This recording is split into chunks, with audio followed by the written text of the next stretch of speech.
در یک حق یک برادر که ظلم کردی پیش از آن که با قیامت بزاریش در همین دنیا لازم ضرور است که خودتون میگه از همون ظلم یا قرض چیزی که هست خلاص کنی، زیرا در روز قیامت پول مال درهم هیچی نیست که تو او ظلمی که در حق برادر انجام داده پرداخت کنی. اگر با قیامت که گذاشتیش پس چیکار میکنن؟ از خوبیات از عبادتات بگیرن در عوض همون ظلمی که با برادر کرده در اون میتین. اگر پولش خوردی، اگر مالش گرفتی، اگر در حق او سخن قبیح گفتی، این همه ظلم. حتی چند بار ما تکرار کردم حتی انسان میتونه که با بوی بدش در حق برادر ظلم کنه. تو همین زمانی مردم یکم طرفین ما با گاه مال بسیار وابستگی دارن، بسیار کوشش میکنن که وقتی که همون بگیم آغل میرون، بیجا میرون، همون لباسای کاری خودشون برون، مسجد که اومدنی بشن حتما اون لباسا را علش کنن.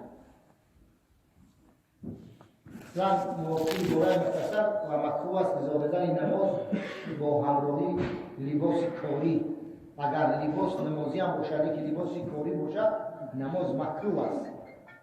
حتی حالتهای لازمه و ضروری مثلا میخونه انسان حتی لباسش به نماز هم باشد، شرطهای مسائلی هستن که انسان میتونه نمازش بخونه.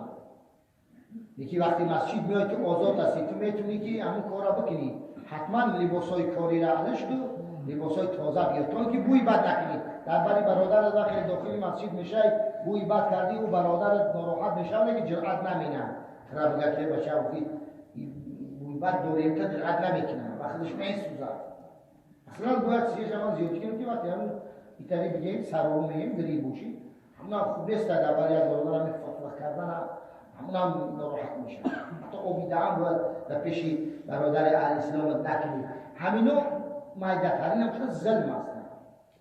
حالا کسی در حق برادرش چنین ظلم کنه روز قیامت از عبادتی تو پیش از اونه که اگر در این دنیا بخشش بپرسی و حقش پرداخت کنی خش به حال داره، لیکن با قیامت گذاشتیش حتما در قیامت از اون عبادتات میگیرن و او مظلوم میتین. پس اگر گناهی تو بیشتر باشه مثلا ظلم بسیار کردی میبینی که ثواب هم دیگه نمیمونه که با بتیم با مظلوم ها، پس میگه از گناه اونا میگیرن در بالای تو بار میده، میباری تو با گرانتر میشه و بارا کشیدنش بر دوشی تست برای چی؟ در عوض یک لحظه وقت خشی ظلم کردن در حق یک برادر.